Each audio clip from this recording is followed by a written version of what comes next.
আরবি হিজরি সনের প্রথম মাসের নাম মুহররম। আরবি ক্যালেন্ডারে এই মাসকে বলা হয় মুহররমুল হারাম, যার অর্থ পবিত্র ও সম্মানিত মুহররম মাস অথবা নিষিদ্ধ কর্ম থেকে বিরত থাকার সম্মানিত মাস মুহররম।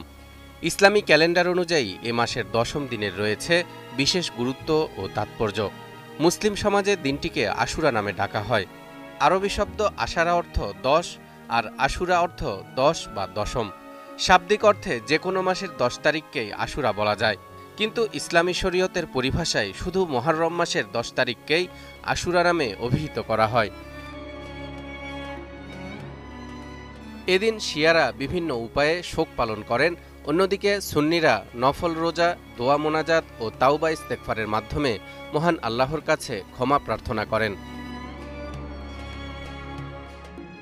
অনেকেই মনে করেন ৬৮০ খ্রিস্টাব্দ মোতাবেক ৬১ হিজরিতে কারবালার প্রান্তরে নবী সাল্লাল্লাহু আলাইহি ওয়াসাল্লামের নাতি হযরত হুসাইন রাদিয়াল্লাহু তাআলা আনহুর সপরিবারে শাহাদাতের কারণেই মুহররম তথা আশুরার দিনটি এত বেশি গুরুত্ব পেয়েছে। কিন্তু কোরআন বলছে ভিন্ন কথা।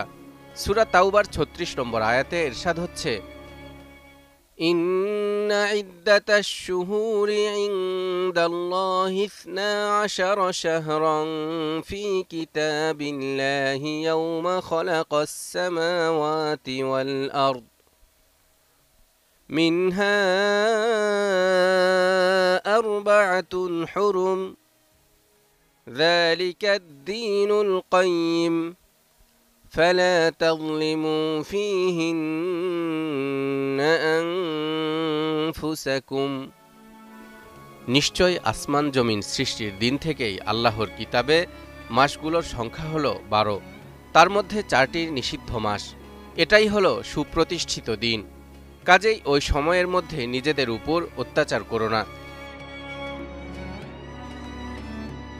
এই আয়াতের ব্যাখ্যায় তাফসিরের কিতাবে লেখা হয়েছে, জাহেলি যুগে আরবরা নিজেদের স্বার্থ ও মর্জিমতো মাস ও বছরের হিসাব কম বেশি ও আকপিচ করত। তাদেরকে উদ্দেশ্য করে এই আয়াতে ঘোষণা করা হয়েছে, আসমান জমিন সৃষ্টির সময় থেকেই মহান আল্লাহ তাআলা ১২ মাসে বছর গণনা নির্দিষ্ট করেছেন এবং ঠিক তখন থেকেই এর ১২ মাসের মধ্যে ৪টি মাসকে তিনি বিশেষভাবে গুরুত্ব প্রদান করেছেন।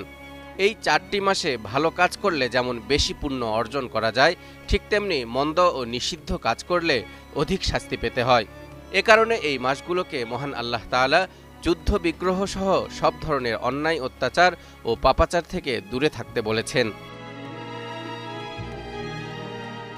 রাসূলুল্লাহ সাল্লাল্লাহু আলাইহি ওয়াসাল্লাম বিশেষ এই ৪ মাসের কথা খোলাসা করেছেন তার বিদায় হজের ভাষণে।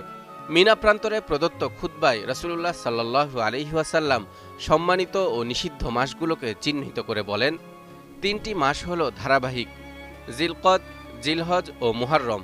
অপরটি হল রজব। অন্য একটি হাদিসে বলা হচ্ছে, রমজানের পর শ্রেষ্ঠ মাস হচ্ছে আল্লাহর মাস, যাকে তোমরা মুহররম বলে থাকো।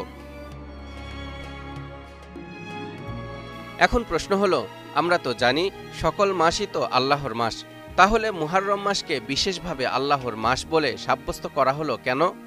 ইসলামিক স্কলারগণ বলছেন, মুহররমকে আল্লাহর মাস হিসেবে ব্যক্ত করার মাঝে রয়েছে বিশেষ কিছু তাৎপর্য।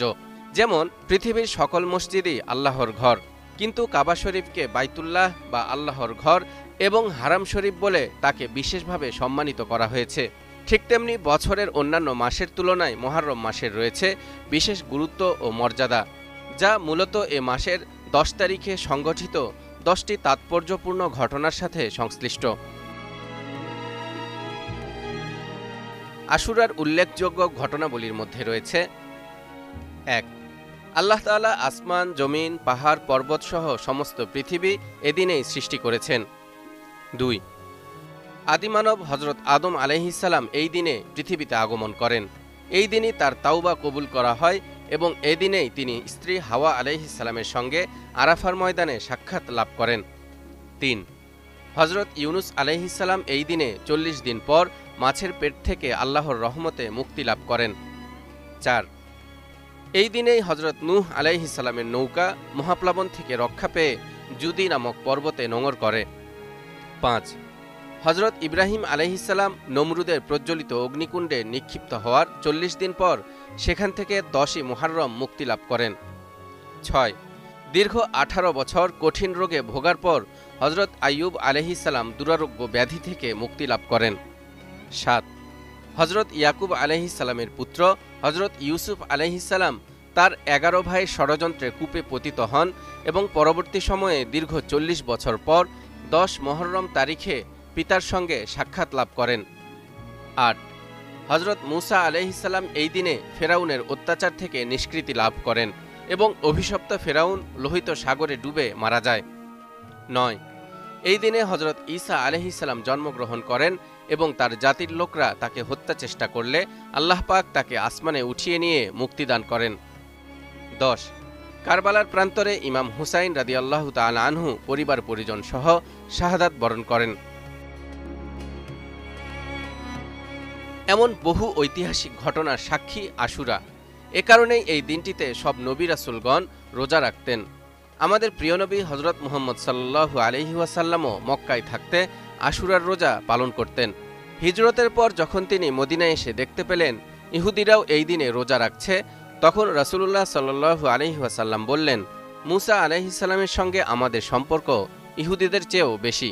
তিনি মুহররমের ৯-১০ অথবা ১০-১১ মিলিয়ে দুটি রোজা রাখতে বললেন, যাতে ইহুদিদের সঙ্গে সাদৃশ্য না হয়।